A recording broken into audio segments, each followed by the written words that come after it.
Sah ujian pertanian Korea Selatan dibuka. Kira-kira dibuka kapan? Daripada bolo-bolo penasaran, simak video ini sampai habis ya. Yuk, cus. Oke bolo-bolo, assalamualaikum warahmatullahi wabarakatuh. Ketemu lagi dengan saya Hartono di sini. Buat yang baru gabung, salam kenal. Buat yang udah stay di channel ini, terima kasih banyak udah stay di sini. Semoga sehat selalu, sukses menyertai teman-teman semuanya. Oke, di video kali ini aku mau membawakan sebuah kabar gembira dari Korea Selatan, bahwasanya tes untuk pertanian ini diadakan. Loh, bukannya itu programnya P2P ya Mas ya, program antar swasta? Enggak bro. Kabar baiknya ini untuk pertanian dibuka ini jalur G2G. Jadi jalur G2G untuk pertanian buat bolo-bolo FYI. Ini video tak buat atas asumsi pribadiku dan juga atas berita yang tak lihat dari website hrdk.eps.or.kr di situ.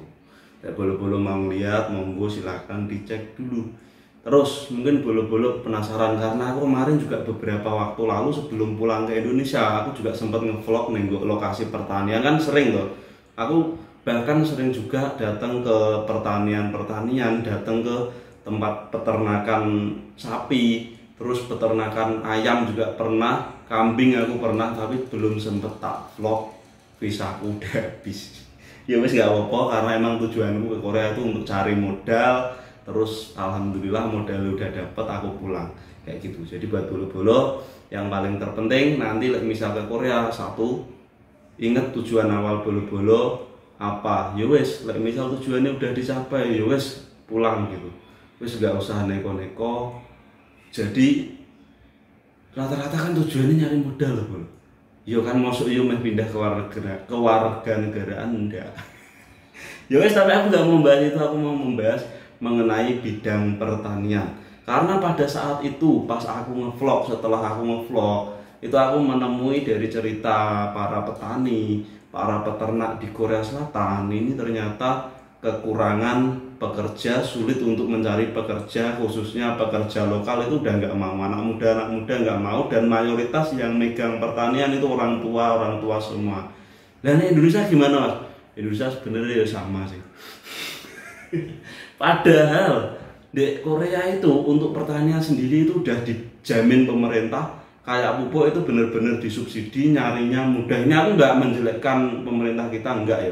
Di sini juga bagus, juga sama. Tetapi untuk sisi negatif dari Indonesia itu apa loh? Misal musim panen kayak gitu, itu harga itu anjlok, bener-bener anjlok. Kayak di Korea untuk harga panen, harga komoditas pertanian, komoditas peternakan ini bener-bener kayak stabil. Jadi mau panen sama ndak panen ini di Korea ini bener-bener stabil, sehingga kesejahteraan petani di Korea ini lebih sejahtera dibanding di negara kita.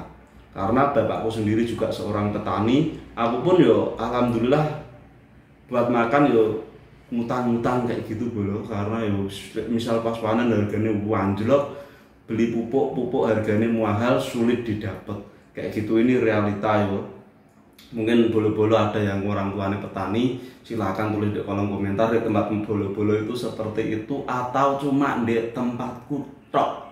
Yo wes, aku nggak mau bahas pertanian di Indonesia, di Korea yang mau tak bahas yo. Terus setelah video itu tak rilis, buat yang belum nonton silahkan nonton. Aku datang ke pertanian, peternakan, dan yang terakhir itu sebelum aku pulang aku nyurvei orang-orang yang kerja paruh waktu.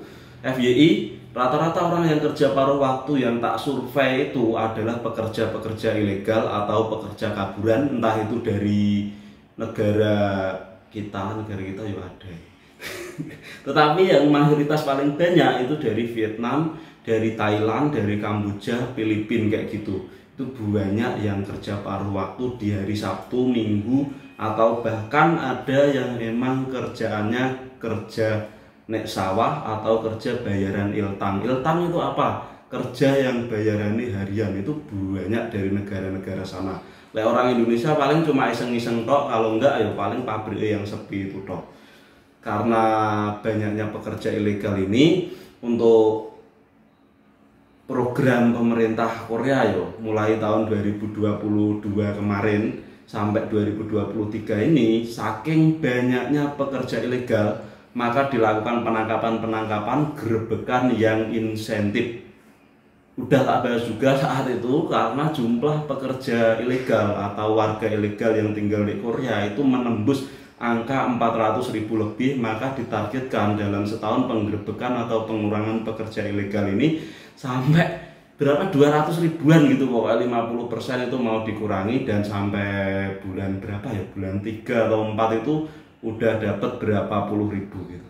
Terus kok yang di sawah nggak ditangkepin Mas? Untuk di sawah sendiri sebenarnya pemerintah Korea udah mencoba untuk menangkap, tetapi dikasih toleransi khusus. Kenapa? Karena emang yang kerja di pertanian, orang-orang resmi itu jarang yang mau. Loh kok bisa Mas? Pertanian kan kotor bolos satu, dua, kalau misal nggak kotor biasanya juga panas. Selain itu, tiga, kerjanya kan juga berat, ngangkat-ngangkat, jabut-jabut manual kayak gitu ya. Apakah tidak ada mesin? Ya ada, tapi kan tetap kerjanya ndak panasan, ngendak-endak kayak gitu bolo. Kalau yang nanam kan juga capek bolo, capek. Makanya dari pemerintah Korea pun untuk mengurangi menggerebek nek sawah ini belum pernah, aku belum pernah lihat ya.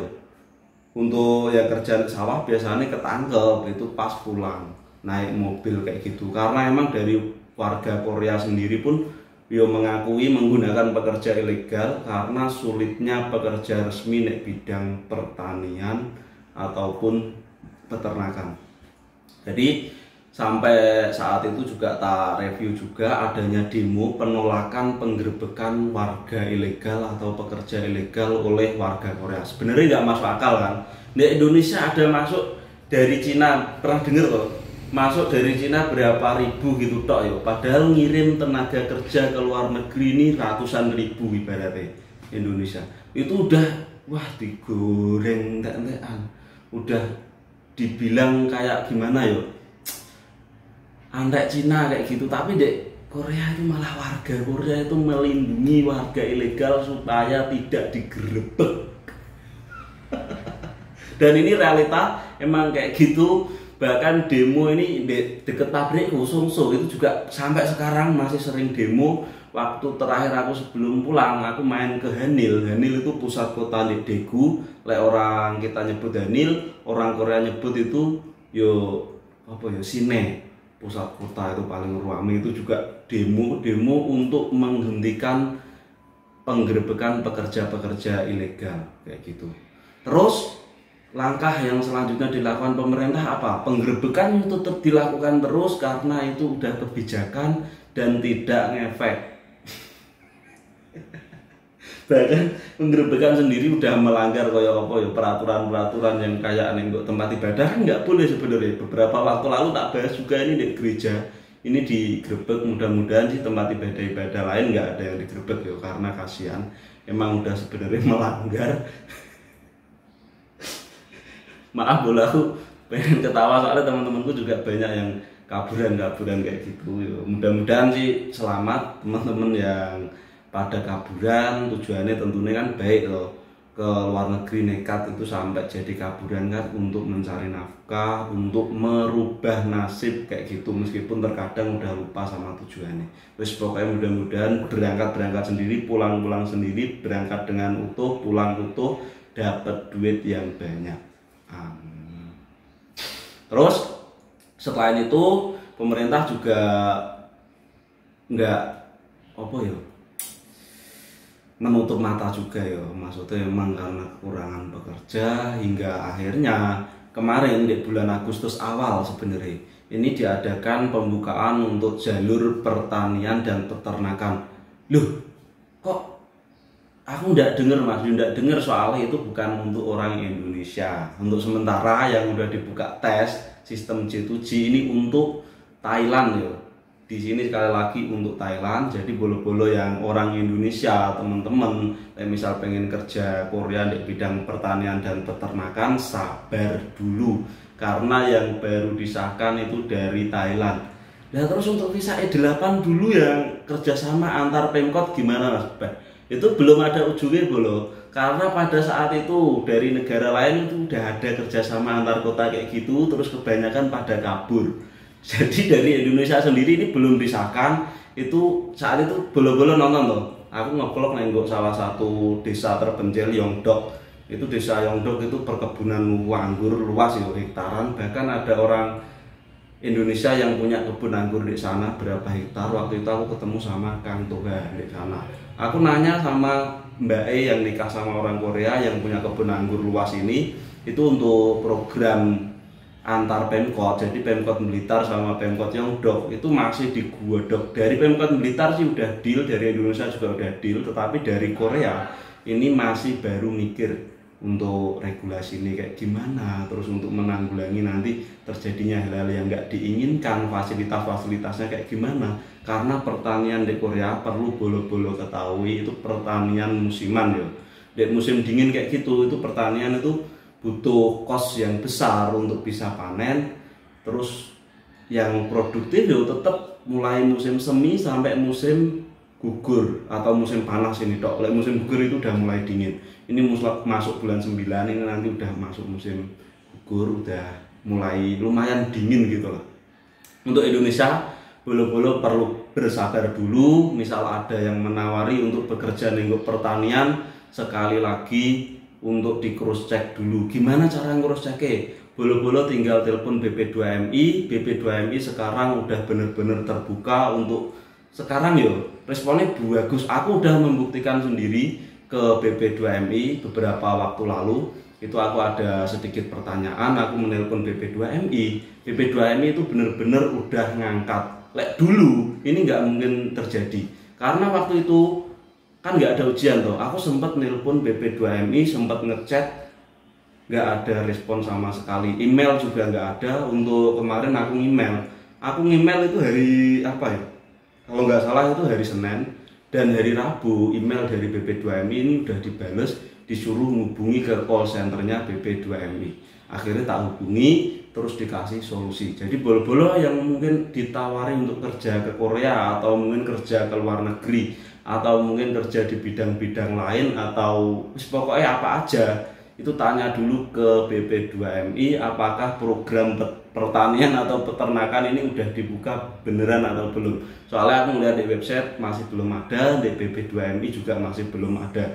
Hati-hati, intinya sayangi uang bolo-bolo. Untuk sekarang Indonesia yang ada itu ya program G2G sama P2P. Untuk P2P ini baru si building sama fishing. Terus misal bolo-bolo nanti mau ke si building atau fishing masuk ke PT kan tentunya swasta antar swasta. Ini nanti bolo-bolo juga nanya ke BP2MI apakah PT yang bolo-bolo masuki itu terdaftar secara resmi atau enggak. Telepon aja. Misal bolo-bolo nanti masuk ke PT Intersolusi yang ada di Surabaya umpamanya ini yo. Bolo-bolo tinggal telepon aja. Ini PT Intersolusi terdaftar apa enggak? Lah PT Intersolusi udah pasti terdaftar kayak gitu. Selain itu misal nanti ada PT B, PT A, PT C yang nawari kerjaan, itu tanyain aja apakah PT ini terdaftar di BP2MI atau enggak gitu. Untuk P2P yo. Untuk program G2G sendiri Indonesia saat ini ada 3 bidang pekerjaan. Yang pertama ini bidang fishing, terus ada bidang manufaktur sama bidang shipbuilding yang terbaru. Untuk pertanian masih belum ada, kemungkinan Velenku. Lek enggak akhir tahun ini nanti ada pendaftaran. Jadi pendaftaran akhir tahun nanti kemungkinan ada pilihan bidang baru pertanian kayak soalnya di Thailand udah ada, biasanya kalau dari negara lain ada, Indonesia insya Allah bakal dikasih. Dan aku kemarin juga dengar ada berita yang angin segar bahwa tahun 2024 ini akan ngirim kuota dari Indonesia itu sampai 18.000 pekerja. Ini terbanyak sepanjang sejarah ya. Bahkan untuk kelulusan sendiri Indonesia ini di tahun ini sampai 12.000 lebih juga. Alhamdulillah, mudah-mudahan nanti untuk pertanian dan peternakan benar-benar dibuka. Karena misal peternakan sama pertanian ini dibuka, bolo-bolo nanti ke Korea itu nggak cuma bekerja tok, juga dapat ilmunya juga. Karena pertanian di Korea ini benar-benar kayak maju banget. Real ini bolo, aku udah main ke pertanian anggur, itu anggurnya benar-benar kayak hasilnya itu wah keren, serius. perkebunan apel juga ini wah canggih bolo. Misalnya nanti bolo-bolo terapkan di Indonesia, bolo-bolo wis dadi juragan. Tinggal nanti kita nunggu kebijakan dari pemerintah untuk menstabilkan harga. Mungkin ke depan Indonesia juga bakal jos lah, aku tak lihat ke depan Indonesia bakal insya Allah cerah. Ya wes, mungkin cukup sekian video kali ini untuk pertanian dan peternakan. Sekali lagi untuk Indonesia ini belum ada, yang ada ini untuk Thailand. Jadi bolo-bolo yang nonton video itu sampai selesai yo. Sayangi uang bolo-bolo ini. Banyak yang nanya juga soalnya udah ada ini aku ditawari kerja pertanian peternakan, masih belum ada. Yowis, sekian, mudah-mudahan video ini bermanfaat. Jika bermanfaat boleh di-share sebanyak-banyak ke media sosial bolo-bolo, dan jangan lupa untuk dukung channel ini seperti biasa dengan cara like, komen, dan juga subscribe agar channel ini terus berkembang dan saya semakin semangat untuk membuat konten ini. Sekian, pokoknya yang mau ke Korea mudah-mudahan diberi kelancaran ya. Terus nanti bakal tak ceritain juga seperti apa kemajuan BP2MI sekarang, keterbukaan, ketransparan. Pokoknya aku juga ikut bahagia atas perkembangan yang telah terjadi nih sistem pertekainan ini. Sekali lagi terima kasih. Sampai jumpa di video-video berikutnya. Buat bolo-bolo yang mau nanya, boleh nanya di kolom komentar ataupun nenggok DM Instagram atau mungkin bisa juga ke TikTok atau Facebook. Sekian, wassalamualaikum warahmatullahi wabarakatuh.